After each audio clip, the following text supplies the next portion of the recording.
Assalamualaikum warahmatullahi wabarakatuh. Salam sejahtera buat teman-teman semuanya. Video kali ini, teman-teman, saya akan berbagi informasi ya seputar inovasi dan informasi pompa hidran.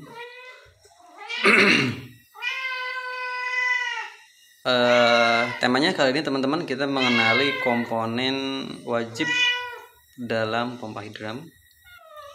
Hal apa saja yang harus ada, hal apa saja yang harus kuat gitu kan dalam komponen pompa hidran. Kita akan bahas teman-teman. Mudah-mudahan nanti buat teman-teman pemula yang mau belajar membuat ini bisa jadi referensi, bisa jadi inspirasi ya buat teman-teman semuanya yang ingin coba-coba gitu kan merakit atau membuat pompa hidran berbahan PVC seperti ini. Kalau kita bahas seputar pompa hidran, sebenarnya teman-teman, kalau kita tulis materi seputar pompa hidran itu nggak akan cukup satu buku ya. Karena kenapa? Banyak orang yang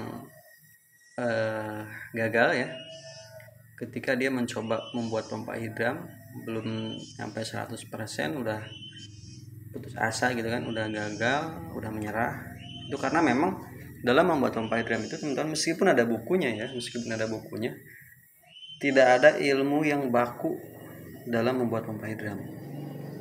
Karena di setiap sumber air itu akan berbeda ya teman-teman, akan berbeda. Nah, ilmu yang paling ilmu yang paling penting dalam pembuatan pompa hidran adalah uji coba ya teman-teman. Kita uji coba terus menerus tanpa henti sehingga kita mengerti atau memahami kegagalan yang sebelumnya kita lakukan itu di kemudian hari kita bisa tahu apa masalahnya. Nah, itu pun yang saya rasakan dalam proses uji coba pembuatan pompa hidran. Sekitar 5 tahun ya dari mulai saya pertama uji coba pompa hidran sampai hari ini, sampai bisa menjualnya dan memproduksinya, itu butuh waktu cukup lama ya teman-teman. Waktu saya uji coba dulu itu butuh waktu sampai bisa benar-benar memahami itu sekitar 1 tahun. Itu pun dalam artian masih 50% kita memahami seputar pompa hidran. Dan sampai hari ini pun masih ada 1, 2, 3 materi yang memang belum terpecahkan gitu kan. Masih banyak hal-hal yang belum kita uji coba karena faktor mungkin biaya dan lokasi gitu. Jadi hal yang perlu atau wajib ada dalam pompa hidran itu komponen yang paling penting teman-teman, saya jelaskan. Yang pertama ada di bagian klep limbah. Fungsi klep limbah sendiri ini untuk menghasilkan, istilah klep limbah sendiri ya teman-teman, ada yang menyebutnya klep buang, ada menyebutnya klep limbah, ada yang menyebutnya dengan klep tabok gitu kan, macam-macam ya. Intinya fungsi dari klep limbah ini untuk menghasilkan atau membuat yang namanya rampam atau pukulan air. Baik itu bentuknya swing seperti ini, ayun, maupun yang bentuknya vertikal, dia menggunakan spring ya teman-teman. Intinya dia menghasilkan pukulan air. Ketika arus air datang, kan? Ketika arus air datang, dia akan menekan klep, nah otomatis akan menghasilkan yang namanya rampam atau pukulan air.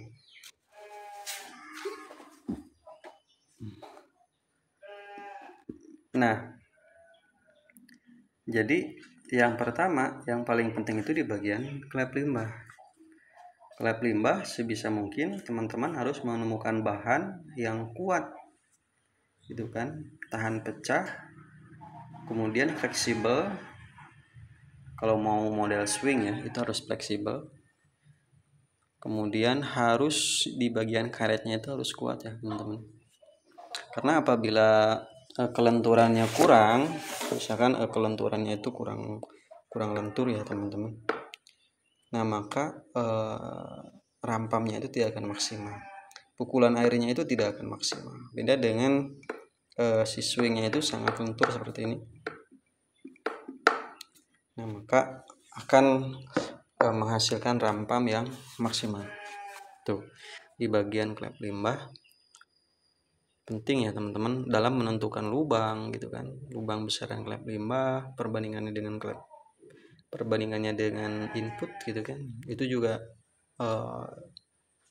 bisa kita pahami dengan kita sering melakukan uji coba. Faktor yang selanjutnya ini ada klep hantar. Nah buat teman-teman pemula untuk membuat klep hantar, karena pengalaman saya dulu ya, kegagalan di dalam pembuatan klep hantar itu itu sering terjadi kebocoran rembes ya teman-teman. Rembes, meskipun rembesnya hanya 0, sekian persen, itu sangat berpengaruh ya teman-teman, apalagi untuk jenis pompa yang kecil seperti ini dengan tekanan yang kecil gitu kan. Maka rembes itu nantinya akan mempengaruhi output. Nah, outputnya tidak akan maksimal ya teman-teman. Misalkan gini, di daerah teman-teman itu pernah pasang misalkan ya, di jarak 10 meter airnya naik, tapi di jarak 100 meter itu airnya mandek, nggak naik-naik. Itu bisa saja dari faktor klep hantar yang memang tidak rapat 100%. Nah kemudian di bahannya, untuk di bagian klep hantar biasanya kita menggunakan misalkan karet bekas ban atau karet bekas apa ya. Mungkin satu uji coba pertama itu berhasil, tapi kenapa setelah 2 hari 3 hari ke depan ternyata air yang tadinya naik nggak naik-naik. Nah itu pun karena pemilihan bahan yang nggak kuat. Karena kalau bahan yang biasa teman-teman, itu dalam jangka waktu jangankan 1 hari, setengah hari pun bisa sobek gitu kan, di bagian karetnya bisa pecah, sobek ataupun apalah, bisa pecah. Nah maka untuk menemukan bahan-bahan yang kuat, bahan-bahan yang bisa bertahan cukup lama, itu memerlukan proses ya teman-teman, memerlukan proses untuk kita menemukan apa nih karet atau bahan yang kuat sebagai pompa klep hantar. Nah ini saya menggunakan tusen klep seperti ini. Ini pun tetap teman-teman, sebenarnya kalau mau kuat itu dalemannya karet-karetnya itu diganti. Walaupun memang bawaannya pun cukup kuat, bisa bertahan sampai beberapa bulan, tapi kalau di tekanan tinggi biasanya nggak lama gitu. Nah makanya saya biasanya mengganti isi daleman karetnya itu menggunakan karet yang saya punya. Nah, kemudian untuk tekanan springnya pun sama di dalam klep hantar itu. Misalkan kita ingin menghindari kebocoran dengan cara memperkuat tekanan spring misalkan gitu ya, tapi itu pun nggak efektif ya teman-teman, karena meskipun memang nggak bocor, tapi itu memperberat kinerja hantaran air gitu kan, karena terlalu keras. Otomatis posisi rampamnya nanti tidak akan maksimal menekan air ke atas karena terhalang oleh spring yang ada di klep hantar. Nah seperti itu ya gambarannya. Nah itu teman-teman ya, untuk di bagian klep hantar atau istilahnya klep hisap ya. Ada yang bilang klep hisap, ada yang bilang klep hantar. Nah untuk selanjutnya tabung ya teman-teman. Dalam pembuatan dan pemilihan ukuran tabung itu pun mempengaruhi kinerja pompa. Kalau misalkan teman-teman pernah pasang di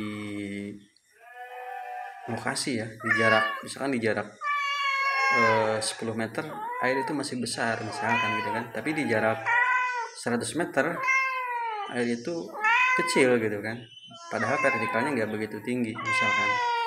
Nah itu pun sama teman-teman, bisa berpengaruh di bagian tabung.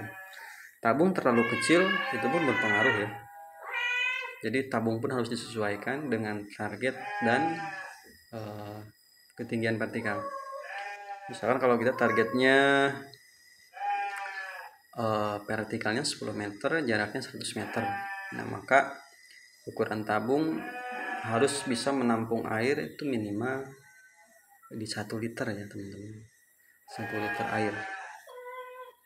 Tapi itu misalkan gini, ini panjang tabung ada 50 cm ya teman-teman, maka di 50 cm nanti terisi oleh udara, di 50 cm lagi terisi oleh air, maka kita mengukur 1 liternya itu di setengahnya gitu kan, di setengah tabung.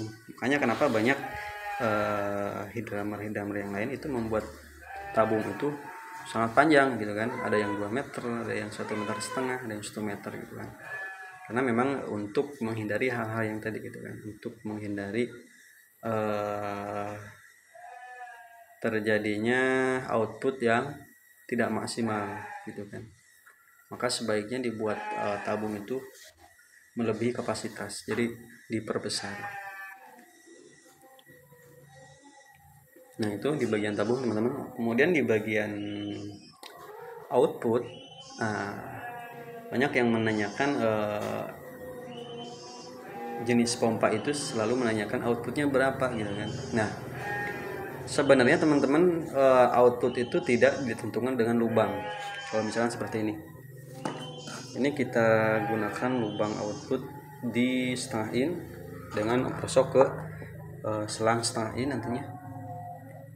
Ini belum tentu hasilnya setengah in ya teman-teman, bisa jadi berkurang, bisa jadi lebih. Nah apa yang mempengaruhinya? Yang mempengaruhinya adalah ketinggian sumber air gitu kan. Meskipun lubang output setengah in, belum tentu keluarnya setengah in karena tidak ditentukan oleh itu kan. Tetap di sumber air tertentu hasil output itu akan berbeda ya teman-teman. Jadi jangan mengharapkan kita mengukur output pompa itu dari lubang output yang ada di pompa. Enggak seperti itu ya. Jadi tetap harus melihat sumber airnya dulu gitu kan. Misalkan ada ketinggian sumber airnya 1 meter, maka output yang dihasilkan itu cara mengukurnya bukan dari lubang, tapi dari besaran volume air yang datang. Misalkan kita ukur dengan cara hitungan per detik atau per menit sekian liter. Nah itu baru tepat ya, seperti itu teman-teman. Meskipun nanti kita menggunakan pipa output 2 in gitu kan, tapi debit air yang datang itu hanya kisaran 10 liter per menit misalnya, kurang maksimal ya teman-teman, karena pipa 1 in pun dia masih kuat itu untuk mengantarkan output dengan besaran 10 liter per menit gitu kan. Nah itu gambarannya ya teman-teman. Jadi tadi 3 poin ya. Yang pertama klep limbah, klep hantar, kemudian tabung. Yang paling utama ya pasti adalah di bagian badan pompa untuk kita menempelkan bagian-bagian yang lain. Nah seperti ini. Ini kita sebut dengan ukuran mini ya teman-teman, karena yang dibutuhkan fungsinya itu memang yang dibutuhkan fungsinya itu hanya 3 ya, 1, 2, 3. Adapun ini hanya untuk badan pompa itu hanya untuk menyimpan bagian-bagian yang penting tadi, yang 3 tadi ya teman-teman. Nah jadi 3 bagian tambah 1 untuk di badan pompa yang harus ada di pompa hidran. Ini mungkin gambarannya teman-teman, ilmu dan pengalaman yang saya punya, sedikit berbagi buat teman-teman semuanya, semoga menginspirasi. Sekian saja untuk video kali ini. Apabila ada yang ditanyakan teman-teman bisa isi di kolom komentar. Oke, sekian saja. Assalamualaikum warahmatullahi wabarakatuh.